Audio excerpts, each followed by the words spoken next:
Process. We actually had an email during the week from Warwick, who had something kind of slightly similar that we'll put to the panel as well.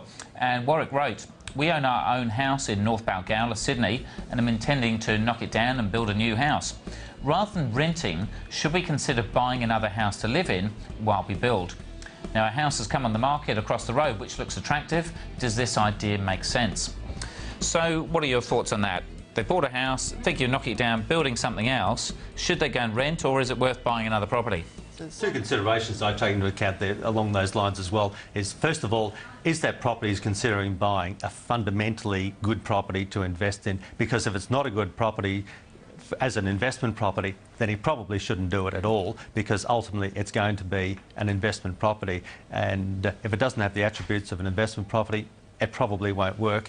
And of course he's got about 5% thereabouts, depending on where the property is located, maybe more, in terms of the stamp duty and now the acquisition costs. So it's a pretty tough one. I'd be hard pressed to suggest that it'd be a good idea for him to do that, because I know your philosophy is that live in rented accommodation, a lot cheaper and a whole lot less to get into it, and I think that in this case would be much better off to live in rental accommodation while he's building his property. You guys are obviously both from Melbourne as well, so for the people that don't know Balgowlah, Balgowlah's probably, say, 10 k's out of the city. It's kind of halfway between here and Manly, which is a good surfing beach. My understanding of the area is it's more of a family area, so a lot of people will gather for the houses. It's not full of the young people because it's a bit too far out, it's not on the ferry link. And so most of the time when we're investing, we're trying to go around the inner cities where all the young professionals are, or buy maybe a Manly surf beach. And so whilst there would be good capital growth there, you're not necessarily going to get the rent returns because you get single income families. One of the things that I look at, just picking up on that, I think it's really important that you picked up on that a property that you buy should have what I call intrinsic value, and that is that it's located within a short commutable distance to highly paid work. And all the professionals, or the largest concentration of professionals, highly paid professionals, are all in Sydney, in the CBD of Sydney and North Sydney and those inner suburban areas where people can easily get to work, jump on a train, or in Sydney's case, ferries and buses, get to work very, very quickly within, I'd say, 15, 20 minutes, less than half an hour, because highly paid employees have one thing in common: they work long hours. They don't want to be travelling long distances to and from work.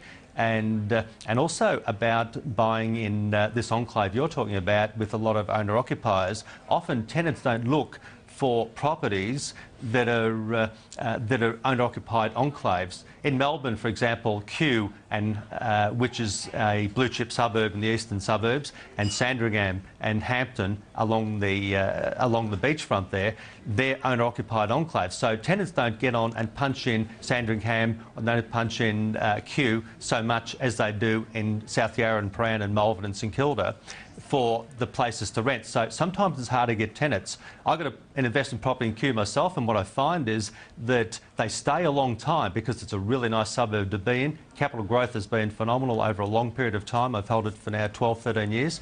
But sometimes between tenancies there's quite a gap, and you need to be able to cash flow that gap. But when you get them, they stay a long time. So I think the points you raised are very relevant. And that's the thing, because